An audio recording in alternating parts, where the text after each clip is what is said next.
untangling railway sleepers, sleepy houses lying for square and fret. Orange beams divide the darkness, rumbling fit to town in the waking world. Ian's first band of record was called the Blades, named after the James Bond. I think he's always been into James Bond since he was a kid, because the company that makes the James Bond gun, the classic PPK Walther, they gave Ian a engraved copy. It says it's engraved 007 on the handle.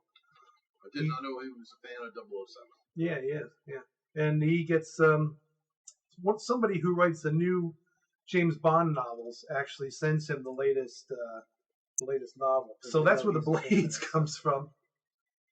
And then really we don't hear much until the John Evans Band, I guess, which is maybe a couple of years later.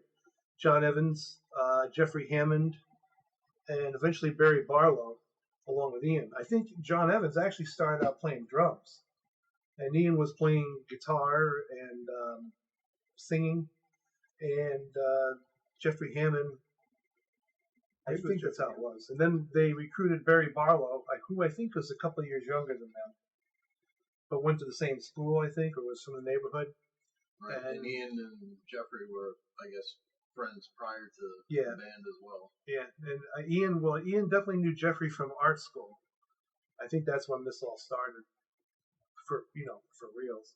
So then John switched to piano because his mother was a piano teacher, and apparently John's mother either paid for the van or loaned them the money for their little touring van so they could go to gigs. Go about and do their gigs. So they paid him back, like naming the band the John Evans Band. And sometimes I think it was the John Evans Band, John Evans Smash. At one time they had a couple of horn players, and they used to do a lot of blues and soul standards. And somewhere, maybe we'll do that on a special. That's what we'll do. We'll do a special. We'll cover the John Evans Band, and maybe the other half of the special will be covering like Blodwyn Pig, Mick Abrahams from the first album. We'll get that. But we'll listen to a couple of early tunes of the John Evans Band playing live. Ian doing old soul standards and stuff. It's pretty interesting. Right. He was, I don't know, 17, maybe 18. Go to England. Well, they're in England, weren't they? They go to London to try to make it. The Marquee Club. Ian talks about the Marquee Club a lot. That was the gold standard. It was the place. Yep. It was the place. He used to go see Traffic there. Yep. King Crimson. Probably the Nice, right? Early ELP. Probably a couple others. But Joe Cocker, I think, used to play there. Right. Yep. But it was known for the next the next British wave. Like the Beatles has sort of been part of the initial British invasion. Tony Iommi, I think they used to play there. 10 Days After, I think, used to play there. They were also part of Chrysalis too. 10 Days Afterwards. Have you heard any of the old John Evans stuff at all? No. So that's gonna be fun. We'll play some of that for you live. And I won't send it to you ahead of time. So at some point, I'll play it for you. Yeah, and you can do a little live reaction. That'll be funny. Well, I mean, it'll be interesting. Maybe it'll be funny too. Probably be funny too. Yeah. So, okay. So moving on, that puts us at the point where Mick Abrahams comes along. And Mick is a couple of years older than the other guys in Tull. Everybody went home except Ian. He stayed in London. And the story is he was staying at this bedsit. They call it bedsit. Like a one-room studio apartment, maybe Americans would call it. And it had a coin-operated heater. So you had to pay for the heat. And if you didn't have the change or the money, you were cold. Yeah. And I remember the story he tells one time in the winter of, I guess it was the winter of '68. But his father was telling him, it's going to be a cold winter. That's when his father tossed him the famous overcoat that you see on the cover of Living in the Past. Nice. And on the inside of this was, yep. And it was cold. He said he woke up one morning and there was like water and glass. It was like frozen. And that's cold. But then about that time, they had either seen Mick Abrahams or met him somewhere, and he seemed interested in joining them. Ian met up with Glenn Cornick, who also, I think, co-wrote the song Aeroplane, which is one of the first singles. Yeah. That's the single that was mislabeled as Jethro Tull by producer Derek Lawrence, who also, I think, is responsible for wanting to call them Candy Colored Rain. So they didn't do much with him. It's also on the 20-year box set, yes, I think. Aeroplane is on there, and I could have sworn there was another song. But anyway, very informative so far, right? So anyway, even for me, yes. They cajoled Mick into joining the band. Mick was in a band called McGregor's Engine, which had a following. So he was pretty popular already. He was known, around London and around England. And he was a real blues man, Mick was, If you listen to any of Mick's stuff, and I think we'll do a special like we were saying about Mick and Blodwyn Pig, his band after Tull. He's a great guitar player. He's very talented, but he is a blues guy. And I think you can see that in the more jazzy tunes that are on This Was. Right. He's maybe a little less comfortable with some of that stuff. Although he I think he gets the job done. If you listen to a song like Stormy Monday Blues, Tull does a great cover of it with the flute and Mick on there. I mean, you could maybe call Mick's performance a little restrained, but he kind of lays a solid background for Ian to really improvise on the flute, which it's pretty cool to interact too. Especially if you listen to somebody else's version of Stormy Monday, it's really cool. I mean, it makes me want to hear. The first one I ever heard, I have to be honest, consciously, was Ian Anderson's version. I don't know that much about jazz. I don't know about you. Do you ever get a chance to play jazz? Mike is a bass player.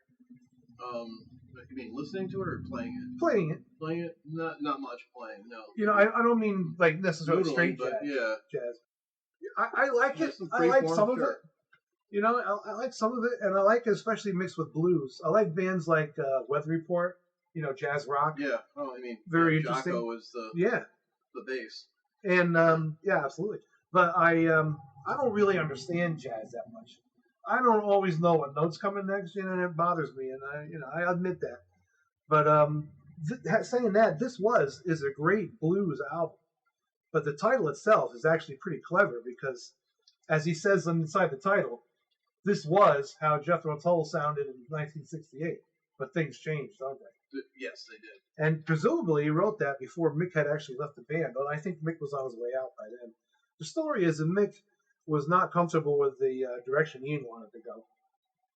And he probably would have stayed with them for a while if they had done more of what he wanted blues. to do. Mick seemed to be more kind of like a blues guy. I can understand that. If he's not going to be comfortable, he's not going to be able to give his best if he feels like he has to play it safe because he's not really sure what to play. Right, kind of sticking to what he knows. Not to denigrate him, because like I said, he's a great player. By the way, anybody who hasn't heard it, Mick Abrahams has a great solo album he does with Ian Anderson. It's called One, but there's two people on it. And Ian plays flute and harmonica on most of the songs. And it's really good. It's really laid back. I mean, it doesn't sound anything like Tull. And it really doesn't even sound anything like the first Tull album that much, except for Mick's influence. It's got a lot of great standards on it, and a lot of great Nashville and Chicago, I think, style blues, some traditional tunes. And it's really good for when you're in the mood to listen to that, which me, not that often. But, once in a while, you want to listen to something different. There's some cool stuff on there. And it's really, it's very fresh, especially for somebody like me who doesn't listen to that stuff much often. I don't know that much about straight blues, I've seen... they did a reunion, too, on one of the... on the 25th anniversary DVD, and that was... Glenn, that was, Clive, that was Mick. The original guys. They played a couple tunes. It sounded good. It was cool. It was cool to see them together, too. Yeah. That's a good video. So anyway, why don't we dive in? October, that's what it was. Released in the UK in October, and in February '69 in the US. And then one single from it was a song for Jeffrey. The B-side, I'm not sure what the B-side was. Oh, it was Love Story. Oh, Island Records, okay. Yeah. Love Story is they actually Tull, and not just Tull, but a lot of bands back then did a lot of singles. You remember that? Yeah. Tull had singles that were not on an album, in other words. I don't know if Zepp did that. I don't think they ever did. Maybe on the flip side or something. Maybe they might have. Yeah, but they didn't have like singles that weren't on albums at all. Right. I mean, even Tull, other bands would have singles that were on the album, like the best track, maybe, or the opening track would be a single, when the B-side might be something that wasn't included on the album, B-track, something like that. But a lot of bands released singles that were not at all on any album. Now, some of them showed up on Living in the Past, and of course, other compilations since then. Songs like One for John G, Love Story, Christmas Song. A lot of people think Fat Man on the second album, Stand Up, is the original Mando song, but actually Christmas Song was done, I think it was in late 68. It was one of the first songs Ian wrote on it, was a Christmas song, and I remember him saying that he bought it in a shop in somewhere in Europe. They were coming back from a show in Europe, and they're on the ferry, and he bought a mandolin at a music shop with which to annoy Mick with on the ferry. Okay. That's kind of funny. So that's probably like, half. It was twofold. He got him out of the band and another more instrumentation on one of their. I am glad to see that they still get along though, and it's cool to see them together on an album years later. That album I was referring to came out in like, I don't know, 2000, 2003, something around there. Maybe it was 98, 99. It was somewhere around there, but it's a really good album if you like that stuff. If you're just a big Tull fan and you've never heard it, you might be interested just to hear Ian playing kind of atypical stuff. It's very much straight blues, but he puts his little stamp on it, especially in the harmonica. Some of that stuff's really good. But a couple of the tunes especially are really songs like Do Re Mi. They ain't got that Do Re Mi. They're really traditional tunes. And Mick Abrahams excels at those. He really does. I'm sure Martin could probably do justice to him too. I think he's a well-rounded musician, but I don't think that's ever really been his go-to. Although if you ask him, I think he would say, "Well, I'm just a blues guitarist." Yeah, but he's got blues rock. I think Ian is one of those people like Frank Zappa in a lot of ways who can coax things out of people that they didn't know they could do. He sees things in people. And I think Frank Zappa was the same way. He enjoyed writing parts for individuals to play based on musicians, on their talent and their skills and stuff and their styles. And I think Frank Zappa was actually a big influence on Ian in a number of ways. Maybe not so much in the music directly, but more in production styles, attitude, how to go about things. Yeah, the professionalism. Exactly. Yeah. Working, other musicians and a no nonsense approach overall. Everybody used to think Frank Zappa was all messed up on something, but he used to say all the time, "No, not me." Sober. He was, and coffee and caffeine and nicotine. Yeah. I think those were his. Maybe he was bullshitting everybody, but yeah. I don't think so. I don't think that was his gig. Anyway, enough of the singles. First track is "My Sunday Feeling." My Sunday Feeling. I got some notes here. What do you think about My Sunday Feeling? I think it's a fine opener for the album. Well said. I think so too. Yeah, it is. It is a good tune. It's a fairly. Well, Ian himself says that the whole album is obviously fairly derivative blues, especially in the lyrics. Elements of jazz. Yeah, as well. but yeah, there is some jazz in there. And this song has a little bit of jazz in it. I think it's a good tune. I think it's. I like. You know what I like? I guess I must have heard the original first because it came out first, but I really like the version I first heard on the 25th anniversary box set on the CD called the Beacon's Bottom tapes. Yes. They basically rented that old church and they sort of did like a live recording of stuff they do. So it's almost like a live show without an audience and very few overdubs. The song is "Someday the Sun Won't Shine for You." And this song, well, what do you think of this song? Why do you say? I like it. Would you say this is probably the most derivative of the blues tunes on here? I would say either this one or It's Breaking Me Up. This one is, they're all very standard 12 bar for the most part. Although Mick Abrahams does throw little jazzy things in occasionally. And, he sounds comfortable doing that. I don't think he sounds uncomfortable until he gets into territory where it's really, it's not just jazz-tinged blues. It's more like blues-tinged jazz, Right, like Serenade to a Cuckoo. Yeah, that's a good example. Yeah. We'll get to that in a minute. But this song, one thing I find interesting about this song is that the vocals, they both sing. And it sounds like they're making no effort to sing together. Yeah. But it sounds noisy, but it also, it kind of works. And it's because the rest of the song is so sparse. It's the guitar, a little bass, I think, and the harmonica. And, it's very much, it sounds just like not so much Muddy Waters, but maybe like Sonny Terry, Brownie McGee. They do a couple of covers of them, like So Much Trouble. That's one of them. Another thing on the Steven Wilson box set, which is pretty cool, is there is a different take of Serenade to a Cuckoo, which is pretty cool. It's the first take, I think. And there's also a version of Move On Alone that has flute on it instead of the horns that are normally on there. Probably should have said that when we got to the song. Anyway. So it's a good tune, though, right? It's kind of a cool tune. It's a little number 3, still on side 1 in the vinyl days. Beggars Farm. What do you think about Beggars Farm? One of my favorite tracks. Mine too. What do you like about it? It's just got that groovy kind of blues movement going on. I've always liked it, and when I was younger, I couldn't really put my finger on why, but it was a groove kind of thing. Yeah. It moves along. It's got a bit of jazziness to it. Right, and the bass, and having listened to this in a while and listened to this, this podcast before, the drums on this whole album are really good. The bass is really good. Ian Anderson and Mick had a good background to work off of with these guys. They're very tight but fluid in the same motion. Yeah, I think so. They interact really well with each other, and I think they keep Ian and Mick in. Yeah, I think that's a good analogy, because it gives them a little time to kind of go out of their space a little bit and noodle around. Not too much. A firm foundation for them to. Right.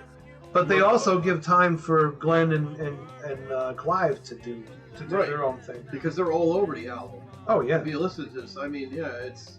Glenn is a world-class bass player. Yeah. He really is. He knew his stuff. I think after Tull, he was in California for quite a while, and I think he was working with bands, and I believe he did some studio work as well. We'll have to take a look. Maybe we'll have a bonus episode where we take a look at some Wild Turkey, and because he was in Wild Turkey. Actually, that was his band, really. He started after Tull. Clive left, and he says he left to get married.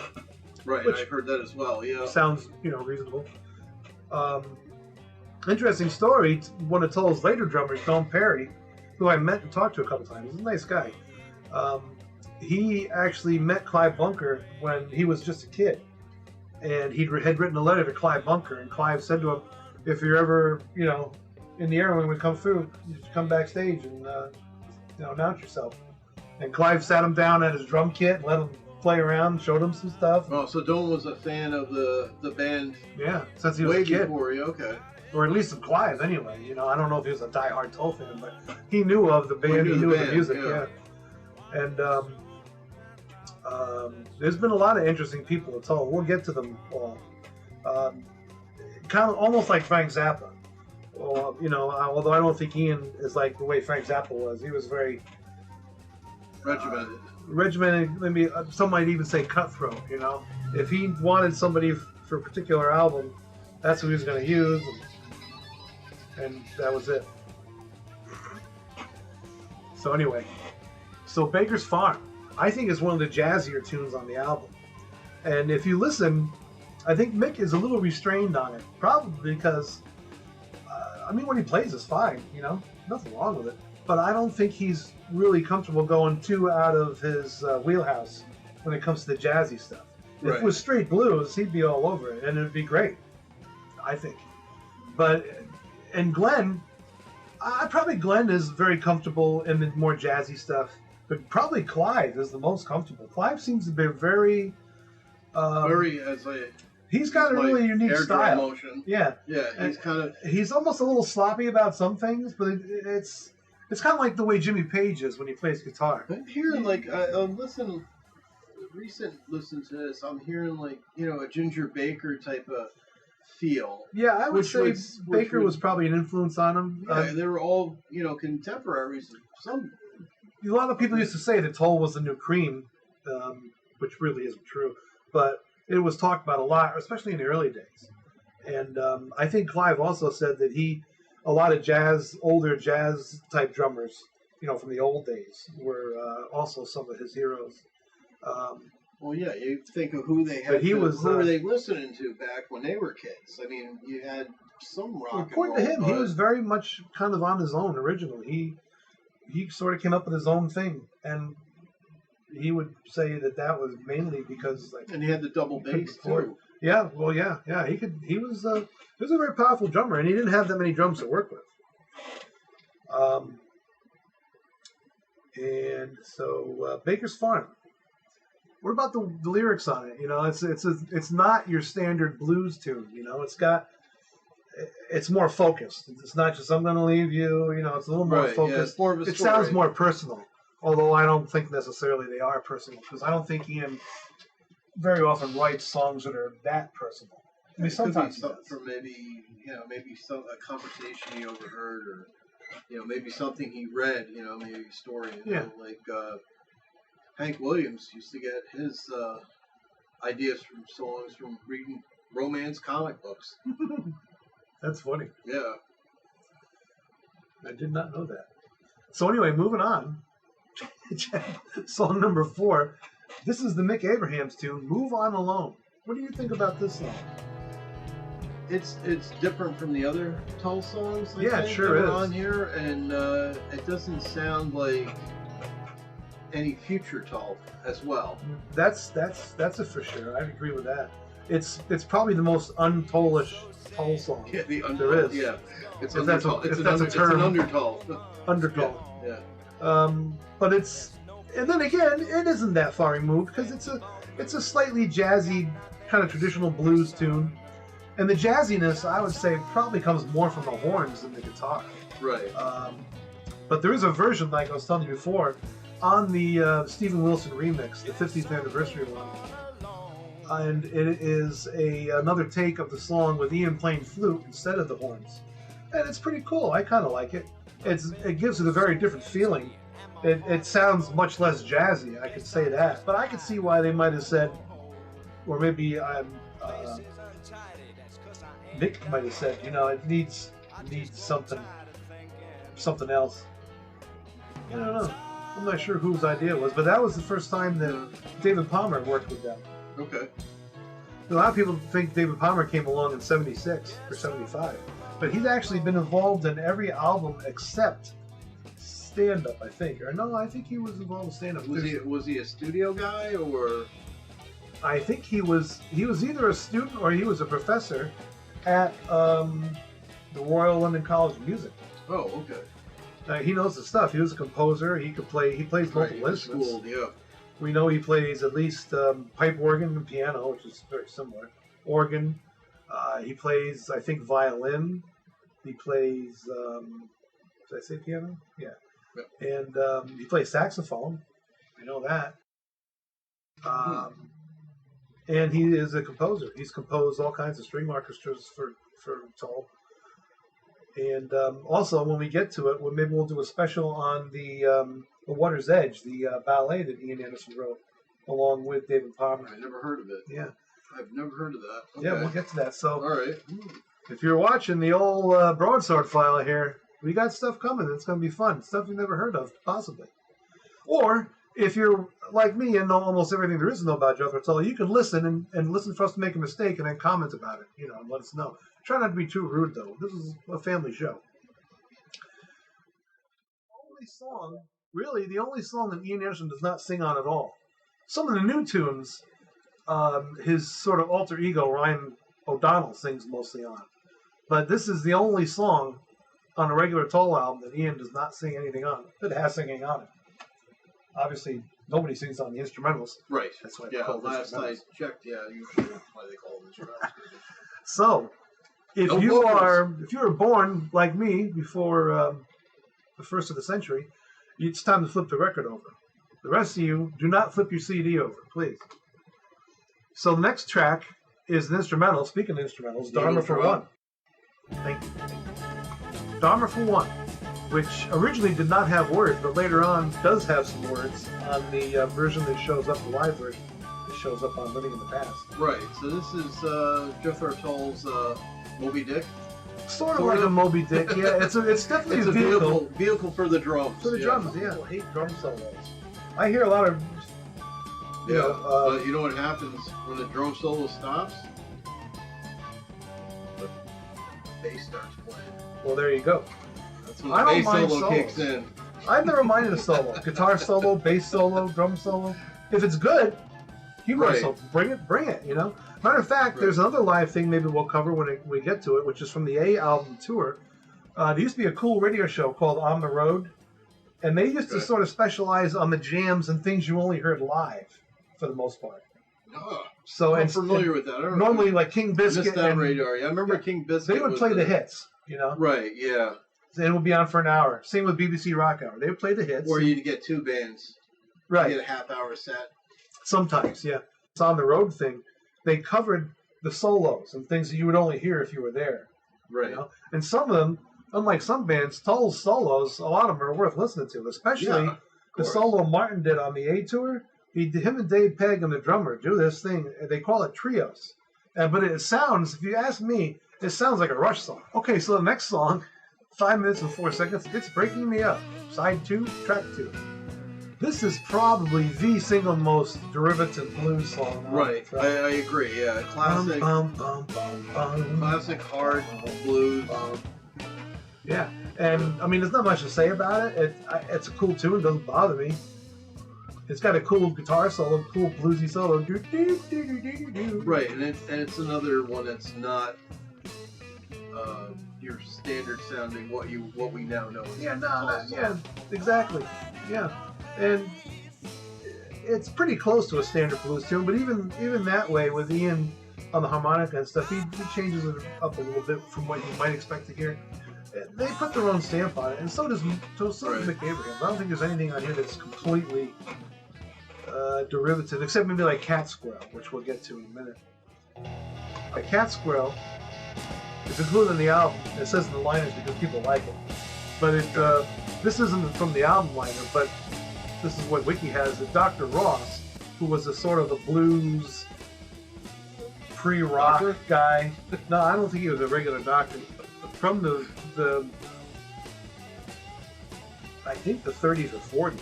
It was covered a lot in the 60s by British blues bands, including Cream, which is probably the most famous version of this song that most people would have heard already. If you were a Cream fan, you would have dug that Tull was doing their own version of Cat Squirrel.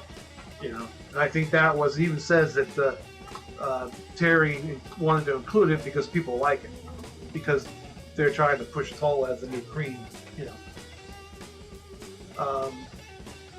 and Mick Abrahams does a version of it on his own Broadway Pig, which is very, very good, very similar, and also on the Best of or Tribute album, which is other bands doing Tull music. Mick Abrahams, along with a couple guys from Dream Theater, or not Dream Theater. Metallica on that one? No, not Metallica. No Metallica on? So far, this has been pretty informative little anecdote. Well, anyway, he plays Cat Squirrel on that. And there's some cool tunes on there. Cat Squirrel. If you ask me, it's a great tune, but it goes on about 2 minutes longer than necessary, because it's very repetitive. Right. Personally... It could be filler. Yeah. Personally, I think it works as a live track. A live jam song. It's great, and then you can see it going on for another 2 minutes because it's a live jam. It's probably just You got an excuse. no offense to the track, but No, it's not probably, at all. It's probably filler. It's a little bit of filler. It doesn't meet the standard of the other tracks on this album. And then anyway, we go on to the next song, which is a song for Jeffrey. This is, of course, the first mention of Jeffrey, the famous Jeffrey Hammond, Hammond. Right. Some reason they added Fine an bass extra player, Hammond. yes. Yeah, he's a good bass player. Interestingly, I think he played guitar or bass early on, but he was never like a pro until he joined Tull. Yeah, I don't think that was his main gig. I think he was doing more art That's orientated. where him and Ian met in art school. Right. As a matter of fact, there's a great interview with Ian where he talks about how he got kicked out of regular school because he wouldn't accept a caning for some infraction. And Caning? They used to cane back? oh yeah.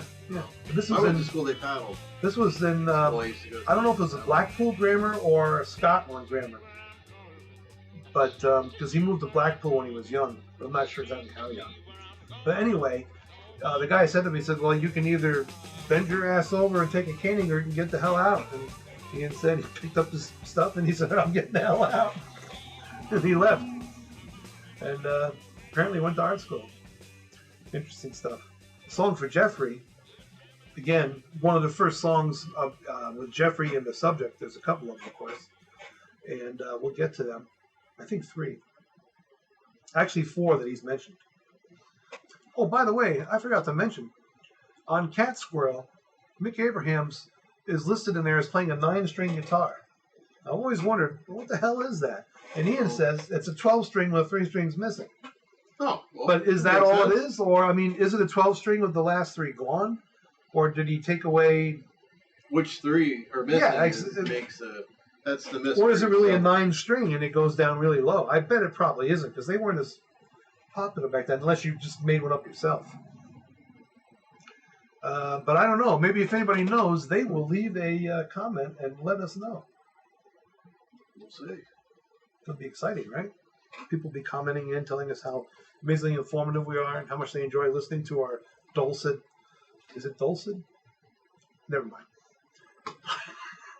So, Song for Jeffrey does have that cool slide guitar and that really cool vocal that Ian does, where you can barely understand. For years, did you know what he was saying for the most part in that song? I had no clue. There were some songs. I have the lyric book now, and we'll pull it out when necessary. I can't find it at the moment, but it's nearby somewhere. But I'm sure it's somewhere here in the library. Somewhere, yeah, I'm sure. But, some of these things were hard to understand. And the Song for Jeffrey was one of them. I was like, what the hell is he talking about? And it turns out the vocal thing came from, supposedly, he was imitating the guy from Gentle Giant. I think it was Gentle Giant. Oh, okay, another classic old prog rock band. He was imitating the singer from Gentle Giant, imitating Howling Wolf. Okay. Whatever. I don't know. Yeah, that was one of the things I wanted to point out about this album. Like, this isn't your standard Ian Anderson vocals either. No, it isn't. It's like... Well said. Right, I mean, part of that surely is he's young and he's just starting out. Younger guy, and he's not sure maybe he's not sure of his vocal style. Yeah, although he's been singing in some degrees for at least several years. Okay. Semi-professionally with John Evans Band. Right. Although he was singing... So he's probably picking up different soul and R&B stuff, mostly, yeah. Different styles here and there or so. But, yeah, and... but this, the vocals, it differs from even the next Tull album. He's never really bragged about his vocals, though. He's always said that the only reason he was singing was because the others were even worse than him. Right, and they didn't want to get they didn't want to get a singer, yeah. Yeah. Yeah. Yeah, so, I mean, it's one of those things. Of course, during that same time period, when they were switching over from being the John Evans Band to a 4-piece that was more blues, a lot of people were expecting to see horn players and hearing R&B and soul, and were really confused when they didn't hear any of that stuff. Oh, they did hear a wind instrument. They did hear a wind instrument, yeah. He used to say how they went through a lot of name changes back then. Ian Henderson's Bag of Blues, Ian Anderson's Bag of Blues, Navy Blues, Ian Anderson's Navy Blues. And then the one night when they got called back to the Marquee, which was the big place to be, the Marquee Club, Right. like we were talking about, they were called Jethro Tull. And he claims to have had nothing to do with the title whatsoever. It was just that they were being called that night. And they would show up at a gig and look down the list of bands playing and figure the one they didn't recognize was probably them. That's pretty funny. I think that's pretty much true. It's pretty funny. And, I mean, you can see there is a woman on YouTube who plays the flute and does reactions to flute stuff. She's from Germany. Okay. And she has a lot to say about Ian's early flute playing and the sort of evolution where you can see how he's growing and changing. And then all the way through to the later years where he actually reteaches himself how to play. Oh, by the way, just one more thing about Song for Jeffrey. It is on the Rolling Stones Rock and Roll Circus video. That's the song they perform. And that has With Tony Iommi on guitar. Yes. At least miming. Black Sabbath, yes. He's only miming, though. He's got a cool-looking guitar, though. It's like a white Strat, I think. Maybe it's not a Strat. No, I think it's probably an SG, maybe. Maybe it is an SG, but I think I'm pretty sure it was white. It looks cool. I'll have to go back and it does look pretty cool. Look at that, but... And Ian was the only one, I think, that was singing live. Well, Tony Iommi and Glenn Hughes do a great version of To Cry You a Song. Really? Yes, and I'm not sure where you can find it because... Oh, I'll find it. I'll find it somewhere. So we'll have to do that. And in a upcoming special at some point, we'll squeeze that in. I want to do all the albums and all the songs, and I want to try to cover mostly all the singles. Some of them don't need too much talking about, really. Right. But, you know, they're worth talking about. Like the song Love Story, for instance. That's one of my favorite early songs. It's a really cool tune. Mick Abraham's, of course, on guitar. But it's got a little hint of what's to come. It's got a little dun, dun, dun, dun. It's got a lot of energy banging away. Yep. And it sounds like it could almost be on stand-up, you know, or it could be an outtake from stand-up instead of This Was time. Yeah, because stand-up was a little bit, it started getting heavier. I think so. I think stand-up. Well, you know what? It goes both ways if you think about it. It's got some lighter songs that aren't really on This Was, unless you count the really sparse blues stuff. But it's still kind of heavy. Dun, dun, dun, dun. But stand-up, just a little bit more aggressive than more aggressive. But it's got some really quiet tunes and some much more aggressive songs. Right. So it's kind of like spreading its wings, if you will. Also, whereas you're hearing stand-up is right here, smack dab in the blues for the most part. And then This Was is smack dab in the blues right here. And stand-up, they both start with S. And stand-up is, you know, really spreads its wings, or it begins to. And then, of course, Benefit is a whole new evolution on top of that. But we'll get to that when we get to it. What do you think? As you already know, there is no Tull song that I don't like. Not really. There are songs I don't listen to that often, like Too Old to Rock and Roll, partly because I've just heard it forever. Like Aqualung. I've heard it forever. I love it live, that album. Too. I like that album, but Too Old to Rock and Roll is kind of just too overplayed. Yeah, maybe. well, that's the thing. And the shame of it is, like most classic rock, and especially like most progressive rock, you're only going to hear a smattering of what's available on most radio stations. If you're lucky enough to live near a really cool independent station, we have one around here called Radio Woodstock, WDST, which is pretty good. You know, then you can hear some really cool stuff. Not just Tull, but you'll hear some great stuff from the past and some newer stuff that's going on, and newer stuff from the old artists, which you don't hear on a lot of stations. Right, but the local station is just like, we play the 3 songs that people like from them. You know, come on, really? And the only band that doesn't quite get restricted that far is the Rolling Stones, and maybe the Beatles. Maybe, in my opinion. Of course, it depends on where you live. Humble opinion. Well, obviously my opinion is not particularly humble, as my wife will attest. But it is my honest opinion anyway. They both start with H. Again, these words that both start with the same letter. Stand Up, This Was. No, they don't start with the same letter. Never mind. So anyway, another single out from the same time is A Christmas Song, the original Christmas Song from 1969, a little bit after I think this was recorded. Great But song. it's from the same time period. It's a great tune. And that really is, I believe, the first song that was ever done on mandolin. Oh, well, you mean Christmas song. You ready for Christmas? Jethro Tull using a mandolin on one of their songs, Yeah, right? yeah. Oh no, not in the history of music. Yeah. No, not at all. But yeah, for them, that was their first. No foray. misinformation. On A lot the of show. people think it's Fat Man on stand up, but this did come first. The confusion probably comes because a lot of these early singles, Love Story, Christmas Song, they show up on Living in the Past, which came out after stand up. Right, which was basically like I want to say a collection of the early Right. singles and some great live stuff. And too, great live stuff. It was a cool combination. which and- has a great live version of Dharma For On. The interesting thing about that is a lot of those singles had not been published in the USA by then. Right. So they were not heard very often, except maybe on the underground stations. So all of a sudden, when Living in the Past came out, it really was full of songs that, while being maybe a year and a half old, Yeah, more of an American. They were American unheard of. audience. Yeah. Didn't. It was new to American audiences. Yeah. Yes. and a lot of those tunes come from that. Some were recorded later on, like Living in the Past was recorded, I think, during the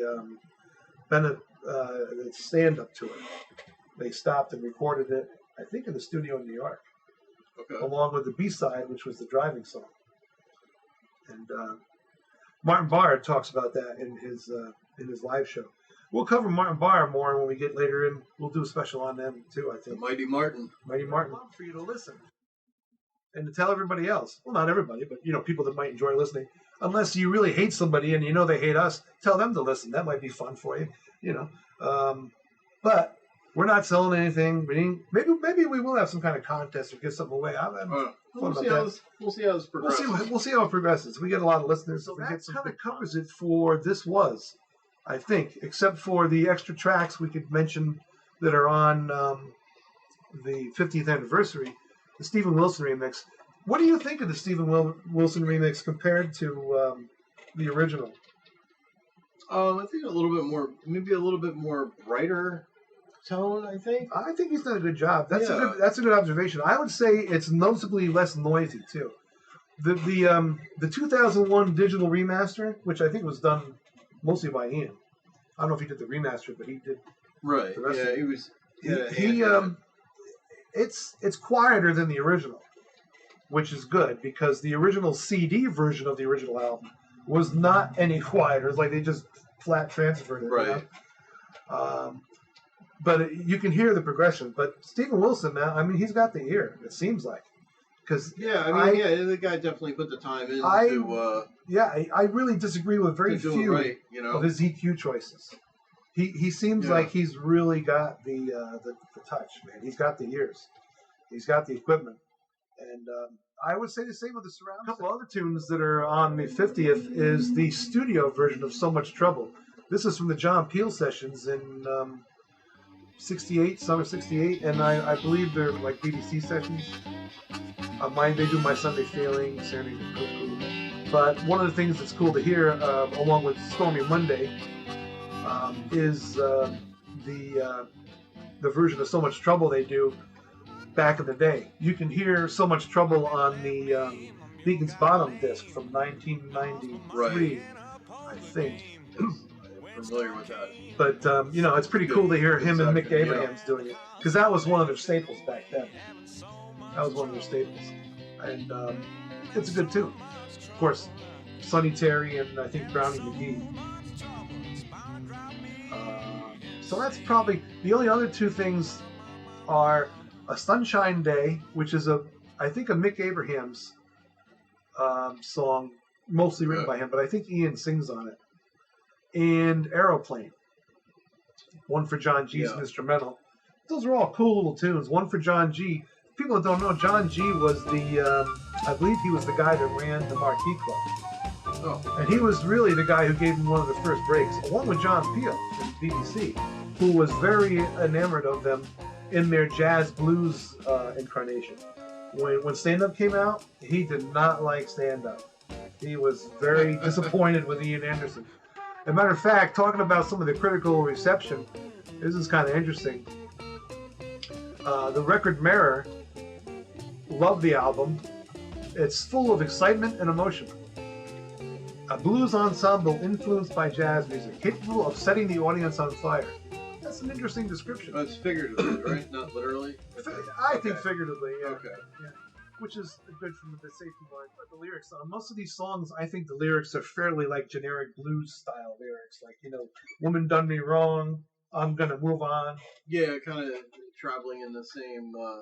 it's not necessarily a criticism, because that is the blues, right? Right, yeah. Seemingly. Mostly. It's like country music has, yeah, trucks and... So it's, I think it's... trucks and cowboys, Yeah. I think it's... Blues is... I think it's very... being wronged by somebody or drinking too much or whatever. Yeah, in those lines, it's very derivative, but it's... It got good reception from most of the blues people. I don't think... yeah, because these guys can play. It's interesting. A lot of people talk about Tull, why weren't they at Woodstock? And wasn't that the interview you just sent me, where he talked about it, but in one of the recent interviews where he was really talking about this new album, he was, people were asking him, hey, how come we weren't at Woodstock? And a lot of people don't realize that he was never a hippie, did not like hippies. He had long hair, but that was it. It wasn't part of the hippie counterculture. No, not at all. And it's kind of interesting because a lot of that comes out on the Isle of Wight, where the hippies were sort of in charge of that, and they started having problems with people breaking in, and then all of a sudden when the hippies were losing control of the situation and losing money and having trouble with artist relations, all of a sudden they started getting very authoritarian about what needed to be done, and they started becoming the same people they were railing against most of the time. It's kind of funny.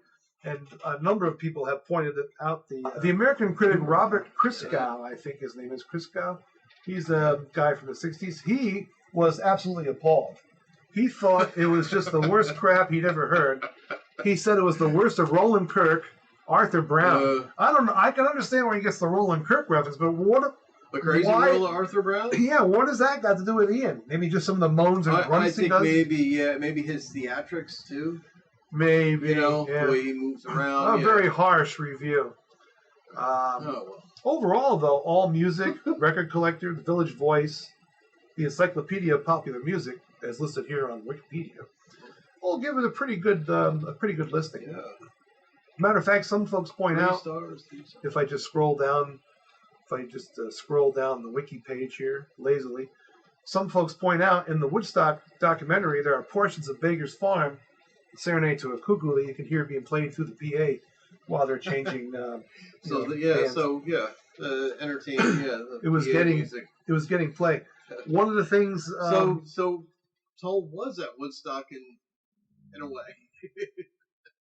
So we are done talking about this. Would you like to show your album cover? Yes. A little show and tell here for the people on the video cam. Okay. Those of you who are listening, take it out. Protective plastic, but here we go. There it is, that cover with the dogs, old men with the dogs. I believe this is probably original pressing. Yeah, looks like it. This picture is from the. You can hold up. This picture is from the Sunbury Jazz Festival, I'm pretty sure, which was a show where they really went over big. Because they have, lots of pockets of fans in different towns. Right. And all those people came together at that jazz festival. It was the humorous back cover. Which is, Can you see the fish right there?